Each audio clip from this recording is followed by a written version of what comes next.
ദൈവത്തിൻ്റെ ഏറ്റവും പ്രിയമുള്ളവരെ, അവിടുത്തെ സമാധാനം ഞാൻ ആശംസിക്കുന്നു. ഇന്ന് കർത്താവ് നമുക്ക് നൽകുന്ന ദൂത് വിശുദ്ധ മത്തായി എഴുതിയ സുവിശേഷം 2-ാം അധ്യായം 11-ാം തിരുവചനം. അവർ ഭവനത്തിൽ പ്രവേശിച്ച് ശിശുവിനെ അമ്മയായ മറിയത്തോടു കൂടി കാണുകയും അവനെ കുമ്പിട്ട് ആരാധിക്കുകയും ചെയ്തു. നിക്ഷേപ പാത്രങ്ങൾ തുറന്ന് പൊന്നും കുന്തിരിക്കവും നിറയും കാഴ്ചയർപ്പിച്ചു. നക്ഷത്രം അടയാളമായി കണ്ട് പൗരസ്ത്യ ദേശത്ത് നിന്ന് ജ്ഞാനികൾ എത്തുകയാണ് ക്രിസ്തുവിനെ തേടി. അവർ അവനെ കണ്ടെത്തുമ്പോൾ, അമ്മയായ മറിയത്തോടൊപ്പം കണ്ടെത്തുമ്പോൾ കുമ്പിട്ട് ആരാധിച്ചു.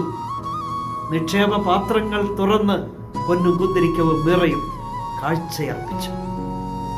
ഇന്ന് ഈ ദൂത് കേൾക്കുന്ന എൻ്റെ പ്രിയമുള്ളവരെ, കുഞ്ഞുങ്ങളൊക്കെ ഉണ്ടാകുമ്പോൾ അവരെ കാണാൻ പോകും, സമ്മാനങ്ങളൊക്കെ നൽകും.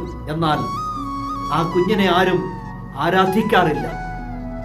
അതാണ് അമ്മയ്ക്ക് ലഭിച്ച ഭാഗ്യം. ഇതാ കർത്താവിൻ്റെ ദാസി എന്ന് പറഞ്ഞുകൊണ്ട് തൻ്റെ ജീവിതത്തെ ദൈവത്തിന് കൊടുത്തപ്പോൾ അവളുടെ മകനെ ജ്ഞാനികൾ ആരാധിക്കുന്നതായി അല്ല, ലോകം ആരാധിക്കുന്നവനായി ദൈവം അമ്മയ്ക്ക് കൊടുത്തു. ദൈവത്തിനർപ്പിച്ചതൊന്നും അതെന്തുമാകട്ടെ പാഴായി പോകില്ല. വിശ്വസിക്കാം, പ്രാർത്ഥിക്കാം. ഈ 8 നോമ്പിൽ പരിശുദ്ധ അമ്മ ബലം പകരട്ടെ.